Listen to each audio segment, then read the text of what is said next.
વિદ્યાર્થી મિત્રો, ઘણા સમયથી આપણે ચેપ્ટર નંબર 1 કંપનીના સેક્રેટરીનું મહત્ત્વ શું છે અને સેક્રેટરીના સંદર્ભની અંદરની માહિતીઓ ચાલે છે, જેની અંદર આપણે અગાઉના પ્રકરણની અંદર સેક્રેટરીના વિવિધ પ્રકાર વિશેની માહિતી મેળવી અને એનો ચાર્ટ પણ આપણે જોયો, જેની અંદર લાસ્ટમાં આપણે સામાન્ય સેક્રેટરી અને વહીવટી સેક્રેટરી સંદર્ભની માહિતીઓ મેળવેલી હતી.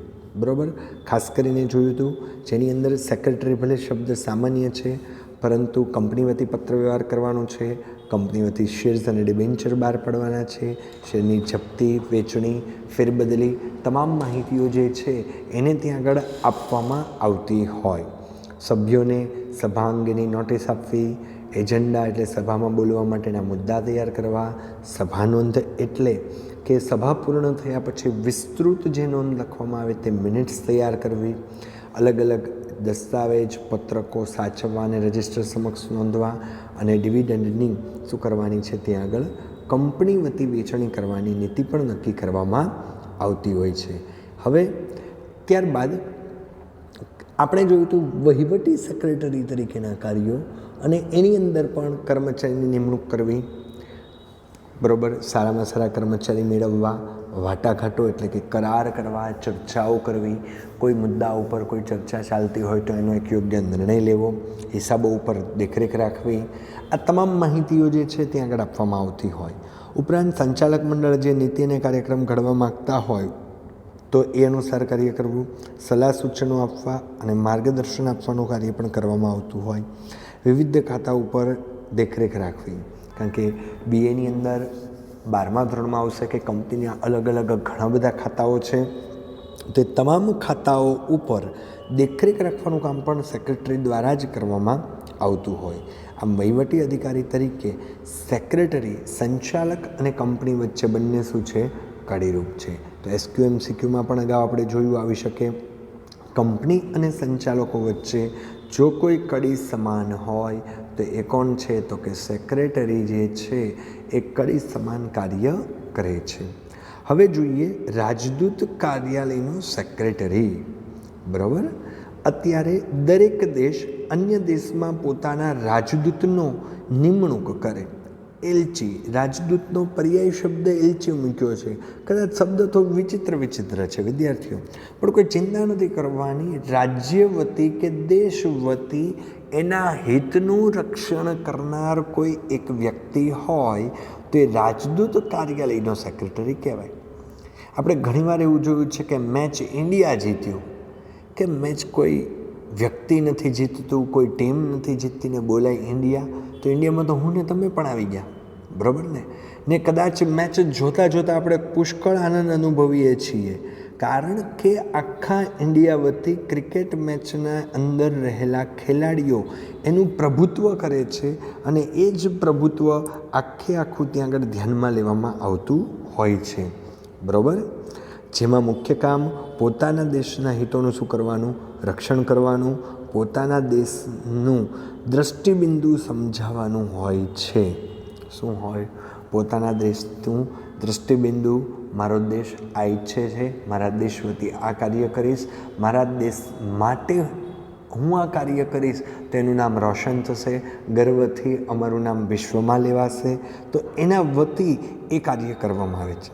બરાબર, ઘણીવાર ફેસબુકની અંદર વિદ્યાર્થી તમે જોતા હશો કે આ રાજકારણી, આ મુખ્ય વ્યક્તિ, આ વડાપ્રધાન જે છે એ આપણા દેશમાં બેસ્ટ છે અને વિદેશની વ્યક્તિ પણ એને ત્યાં આગળ નિહારે છે, સહારે છે અને એના કાર્યને મેનેજમેન્ટને મહત્ત્વ આપે છે.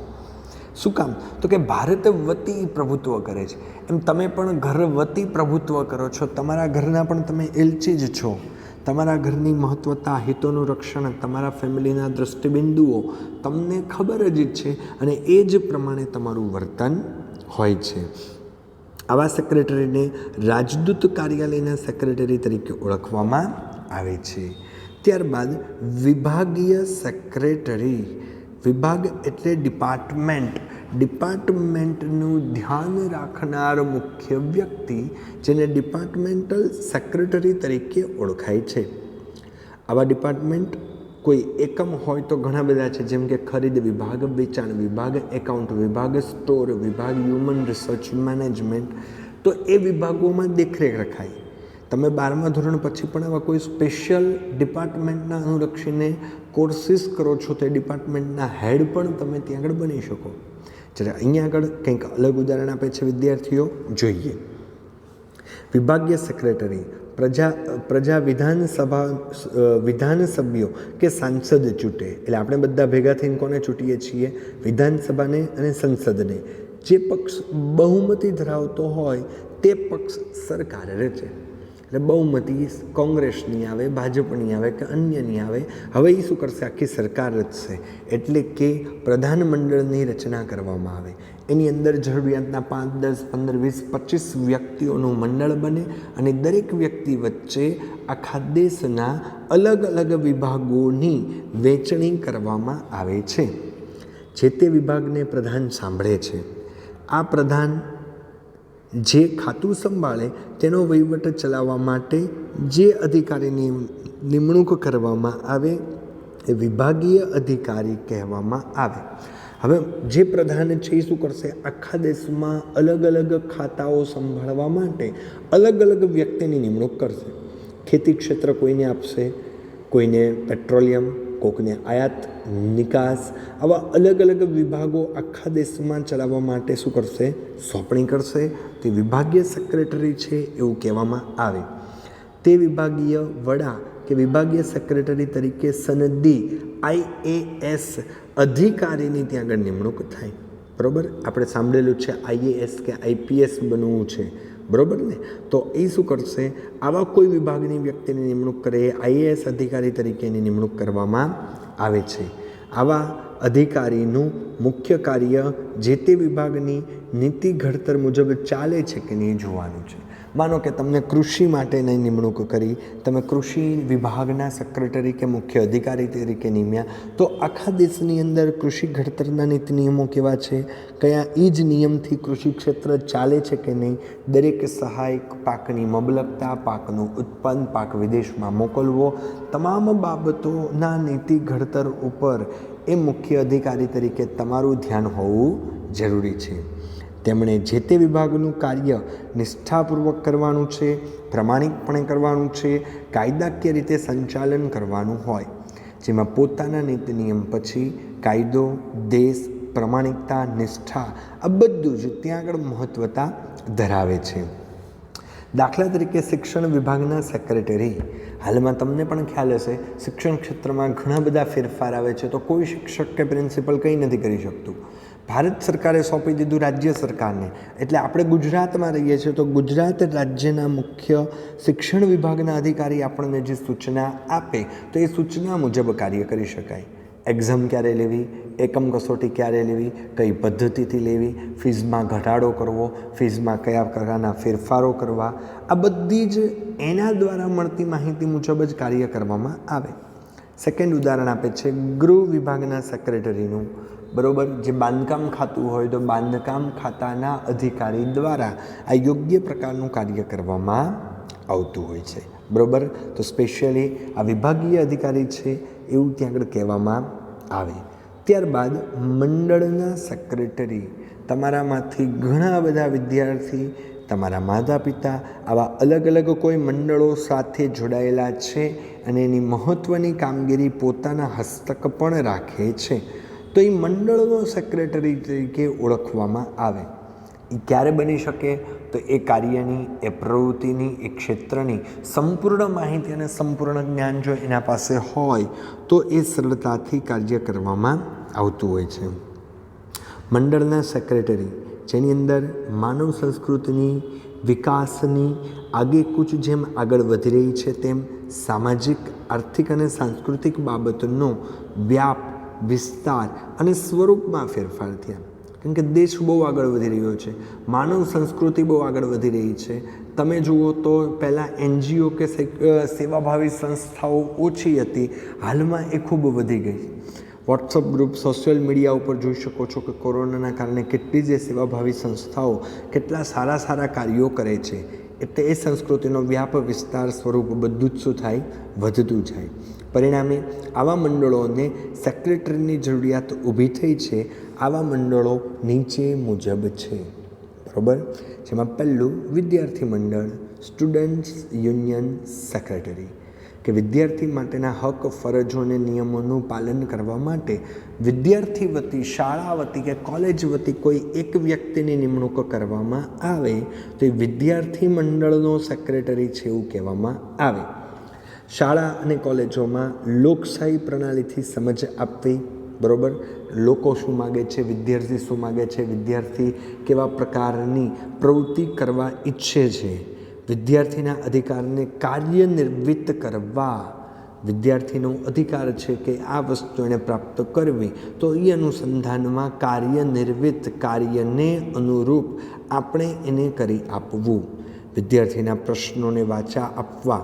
વિદ્યાર્થીના ઘણા બધા પ્રશ્નો, પણ એ બધા પ્રશ્નો લઈને વિદ્યાર્થી આવતો તો શક્ય ન થાય, પણ એ બધા વતી કોઈ એક યુનિયન લીડર જે છે એ આ કાર્ય કરે છે.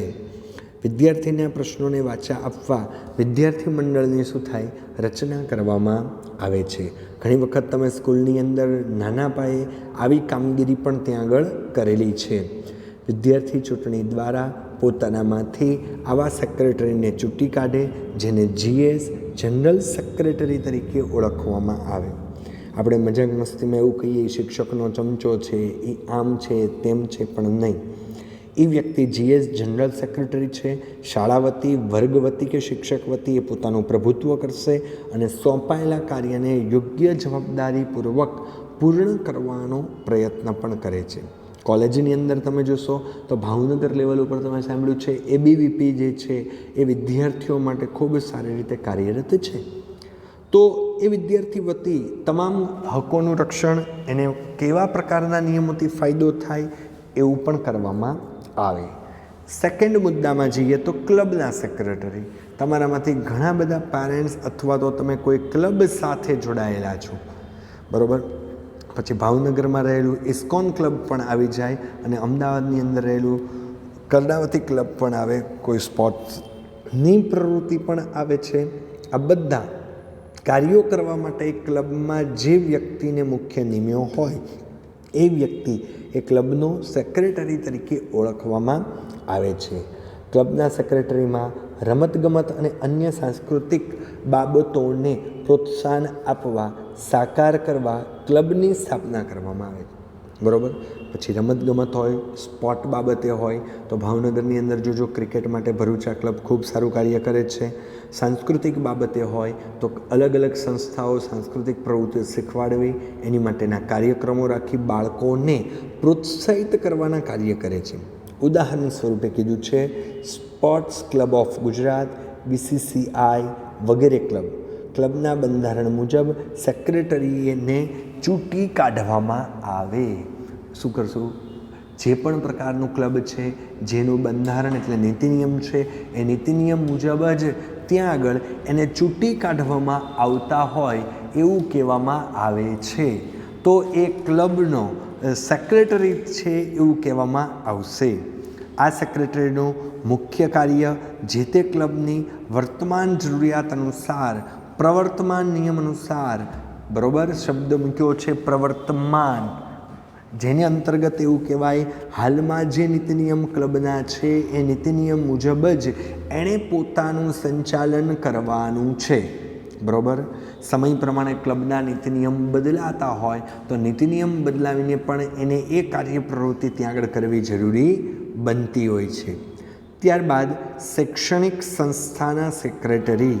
એજ્યુકેશન કોઈ ઇન્સ્ટિટ્યૂટ છે અને એના તમે સેક્રેટરી ત્યાં આગળ બનો છો, જે અંતર્ગત દિલ્હી, કોટા, અમદાવાદ જેવા મોટા શહેરોમાં શૈક્ષણિક સંસ્થાના વિશાળ સંકુલ ઊભું કરવામાં આવ્યું છે. તો એ શૈક્ષણિક સંસ્થાની અંદર કોઈ નિશ્ચિત પ્રકારના કોર્સીસ ચલાવવામાં આવે, કાર્યો ચલાવવામાં આવે અને એ કાર્ય અંતર્ગત વિદ્યાર્થીઓને સંપૂર્ણ જ્ઞાન આપવામાં આવે. તો એની જે મેનેજમેન્ટ કરનાર મુખ્ય વ્યક્તિ છે એ શૈક્ષણિક સંસ્થાનો સેક્રેટરી તરીકે ઓળખવામાં આવે. મેક્ઝિમમ વિદ્યાર્થી પક્ષે એ ખૂબ સારું પરિણામ આપવું, સારી ફેસિલિટીઝ આપવી, વિદ્યાર્થીઓને ઉચ્ચ શિક્ષણ કેવી રીતના મળે, કોઈ પણ બાબતની મુશ્કેલી ન સર્જાય, આ બધી જ બાબતોનું એ ત્યાં આગળ ધ્યાન પણ રાખતા હોય છે. તેનું સંચાલન કરવા માટે સેક્રેટરીની નિમણૂક કરવામાં આવે છે. એ એક વ્યક્તિ પાસે આ પ્રકારનું યોગ્ય નોલેજ હોવું જરૂરી બને છે. સેક્રેટરી આવી સંસ્થામાં મુખ્ય વહીવટી અધિકારી તરીકેની પણ ફરજ બજાવે છે. બરાબર, જે મુખ્ય વ્યક્તિ છે, આખી સંસ્થા એના દ્વારા ચાલતી હોય અને એ સંસ્થા અંતર્ગત સંપૂર્ણ ઇન્સ્ટિટ્યૂટ એની જવાબદારી, નીતિ નિયમ, કાર્યપદ્ધતિ મુજબ ચાલવાનો ત્યાં આગળ શું કરે, પ્રયત્ન કરતા હોય છે. અને લાસ્ટ મુદ્દામાં, ચોથા મુદ્દાની અંદર જોઈએ, મજૂર મંડળના સેક્રેટરી. બરાબર, લેબર યુનિયન સેક્રેટરી તરીકે ઓળખાય છે. મજૂર કાયદો ભારત સરકાર અંતર્ગત ત્યાં આગળ મૂકવામાં આવેલો છે કે 18 વર્ષ કરતાં નીચેની કોઈ પણ વ્યક્તિને લીગલી તમે મજૂર તરીકે રાખી ન શકો. અને 18 વર્ષ કરતાં ઉપરની વ્યક્તિ મજૂર તરીકે રહ્યા છે તો એના અમુક નિશ્ચિત નીતિ નિયમો છે એનું પાલન, જેનો સેક્રેટરી રાખવામાં આવે કે સેક્રેટરી મજૂરના હિતનું યોગ્ય પ્રકારનું કાર્ય કરી શકતો હોય. દેશમાં વિવિધ ક્ષેત્રમાં કાર્ય કરતા મજૂરો, સાંભળજો શબ્દ મૂક્યો, વિવિધ ક્ષેત્રમાં, કોઈ ક્ષેત્ર ડિસાઇડ નથી પણ હું મજૂર છું તો એ નિયમ મને લાગુ પડશે, જેમાં સામાન્ય વેતન મને ફરજિયાત આપવું, ત્યારબાદ અમુક પ્રકારના શોષણ ન થવા જોઈએ. બરાબર, તો આવા અલગ અલગ પ્રકારના મજૂર મંડળના સેક્રેટરી આવી બાબતો ઉપર કાળજી રાખતા હોય છે. પોતાની માંગણી સત્તા સરકાર સમક્ષ રજૂ કરવા માટેના મંડળો બનાવવામાં આવે, જેને લેબર યુનિયન કહેવાય. લાસ્ટમાં કદાચ તમારા ધ્યાનમાં હોય તો સોનાના ભાવની અંદર જે વધારો થયો ને એક્સેસ ડ્યુટી ભારત સરકાર ઓલ ઓવર ઇન્ડિયા ઉપર મૂકવાના હતા, ત્યારે તમામ સોની વેપારી મંડળોએ સ્ટ્રાઇક કરી હતી કે આટલી બધી જો એક્સાઇઝ ડ્યુટી મૂકવામાં આવે તો સોનાના ભાવ કરતાં પણ એની અંદર ભાવ વધારો થાય તો લગભગ કસ્ટમર ખરીદવા માટે તૈયાર ન થાય. ને આઈ થિંક 1 કે 2 મહિના માટે તમામ સોનીની દુકાન અને બજારો બંધ રહ્યા હતા. શું તો કંઈ મજૂર નથી પણ કોઈ નિશ્ચિત પ્રકારનું મંડળ છે, સોની યુનિયન મંડળ છે, તો એને એ નીતિ નિયમ લાગુ પડે અને એ પ્રમાણે પણ એ કાર્ય કરે છે, જે મજૂર મંડળ તરીકે ઓળખાય છે. ભારતની અંદર ઇન્ટુકો છે, આઈટુક છે વગેરે વેપારી મંડળો કાર્યરત રહેલા છે. આ મંડળો પોતાની માંગણી અસરકારક બનાવે, એટલે આપણી જે ડિમાન્ડ હોય, આપણી જે રજૂઆત હોય એ સરકાર સમક્ષ રજૂ કરવી. કોઈ પણ પ્રશ્ન હોય તો એનું સોલ્યુશન લાવવું, કોઈ પણ મુશ્કેલી હોય તો નીતિ નિયમ અનુસાર અને મજૂર મંડળની માંગ અનુસાર કાર્ય કરવામાં આવે. એ સ્વાભાવિક છે, હું મજૂર તરીકે એમ કહું મારો 10,000નો પગાર છે ને 50,000 કરી દો તો એ પોસિબિલિટી નથી. પણ 10,000નો 12,000 રૂપિયા પગાર કરવો હોય તો મજૂર મંડળ વતી આ સેક્રેટરી યોગ્ય રજૂઆત કંપનીને કરશે, ગવર્મેન્ટ હોય તો સરકારને કરશે અને સરકાર એને ત્યાં આગળ મહત્ત્વતા આપવાનો પ્રયત્ન કરે છે. આમ ભારતમાં ભૂતપૂર્વ રાષ્ટ્રપતિ શ્રી વી ગિરીએ 1922માં અખિલ ભારતીય રેલ કર્મચારી સંઘની સ્થાપના કરી. કોની? રેલ કર્મચારી. એટલે મારું તમારું ન ચાલે એમાં કાંઈ. રેલવેની અંદર જે મજૂરો છે અને એને લગતા પ્રશ્ન, હક, ફરજો, આ બધાનું સોલ્યુશન એ રેલ મજૂરના યુનિયન મજૂર મંડળ દ્વારા કરવામાં આવે. એટલે રેલવેમાં જે કર્મચારી છે એને કોઈ પ્રશ્ન હોય તો શ્રી વી ગિરીએ આ સરસ મજાની ફેસિલિટી આપવાનો પ્રયત્ન કર્યો અને 1922માં એ કર્મચારી સંઘની એને શું કરી? સ્થાપના કરેલી છે. લાસ્ટ મુદ્દો જોઈએ તો જેની અંદર કીધું છે સહકારી મંડળીના કર્મચારી માટે ફરજ, સત્તામાં ધ્યાન રાખવા માટે નીમવામાં આવતો વ્યક્તિ શું થાય તો કે સેક્રેટરી. સહકારી મંડળીને ઇંગ્લિશમાં કોઓપરેટિવ સોસાયટી સેક્રેટરી તરીકે ઓળખાય, જેમાં આર્થિક, સામાજિક, સાંસ્કૃતિક ઉત્થાન માટે આવી સહકારી મંડળીની રચના કરવામાં આવે, જેનો હેતુ સેવાનો પહેલાં છે, કમાવાનો પછી આર્થિક રીતે હોય, સામાજિક રીતે હોય, અન્ય સાંસ્કૃતિક બાબતે હોય, એ તમામ માટે એ સહકારી મંડળી ત્યાં આગળ કામ કરે. જેમ કે હાઉસિંગ સોસાયટી માટે કોઓહા શબ્દ શું મૂક્યો? કોઓહા, જેને કોઓપરેટિવ હાઉસિંગ સોસાયટી કહેવાય. બરાબર, ડીપમાં પછી જશું, પણ એવું કહી શકાય કે આ સહકારી મંડળી જે છે એની અંદર જોડાયેલા સભ્યોના હિત માટે એ પોતે કાર્ય કરે. શાળા, કોલેજ અને અન્ય સંસ્થાઓમાં સ્ટાફ ક્રેડિટ સોસાયટી છે. બરાબર. શાળામાં જોશો તો શાળાના જે કર્મચારી હોય, કોલેજના જે કર્મચારી હોય, એની માટે સ્ટાફ ક્રેડિટ કોઓપરેટિવ સોસાયટીની રચના કરી છે કે જે ફાઇનાન્શિયલ રીતે કોઈપણ શિક્ષકોને, પ્રોફેસરોને નાણાંની જરૂરિયાત હોય તો એ લોન પૂરી પાડે છે, વ્યાજનો દર ઓછો છે. આવી અલગ અલગ પ્રવૃત્તિઓ ત્યાં આગળ કરવામાં આવે છે, જેમાં સેક્રેટરીની નિમણૂક કરવામાં આવે છે. બરાબર. તો આ તમામ કાર્યો આ કોઓપરેટિવ સંસ્થા ચલાવવા માટે કે કોઈ ક્રેડિટ સોસાયટી ચલાવવા માટે કોઈ એક વ્યક્તિની નિમણૂક થાય. એ વ્યક્તિની નિમણૂક જે છે એ ત્યાં આગળ સેક્રેટરી તરીકે ઓળખાય છે. આ સેક્રેટરી જે તે મંડળના નીતિ નિયમ અનુસાર કાર્ય કરતો હોય. મારા નિયમ પછી પણ સ્ટાફ ક્રેડિટ સોસાયટી છે તો એના નીતિ નિયમ, કોઓપરેટિવ હાઉસિંગ સોસાયટી છે તો એના નિયમ, ગવર્મેન્ટની કોઈ પણ સહકારી મંડળી છે તો એના નીતિ નિયમ દ્વારા જ કાર્ય કરવામાં આવે, ચાલવામાં આવે, જેના દ્વારા કોઈ પણ મુશ્કેલી ઉત્પન્ન થતી નથી. તો વિદ્યાર્થી મિત્રો, આ રીતથી ચેપ્ટર નંબર 1 અહીંયા કમ્પ્લીટ થાય છે, જેની અંદર ખાસ લાસ્ટમાં એક માહિતી આપી દઉં તમને કે અહીંયા આગળ ખાલી મંડળના સેક્રેટરી જ મુદ્દો છે. અલગ અલગ આ મંડળની માહિતી છે. આ બધા સેક્રેટરીના પ્રકાર નથી. ફરીથી ક્લેરિફાઈડ કરું છું, 6 જ પ્રકાર છે સેક્રેટરીના, જેમાં છેલ્લો પ્રકાર મંડળના સેક્રેટરી અને એની અંદર વિવિધ પ્રકારના પ્રકારો છે, જે ખાસ જો ધારીને આ પ્રકારનો ચાર્ટ જોશો તો ખ્યાલ આવશે. રિપીટ કરી દઉં ઝડપથી.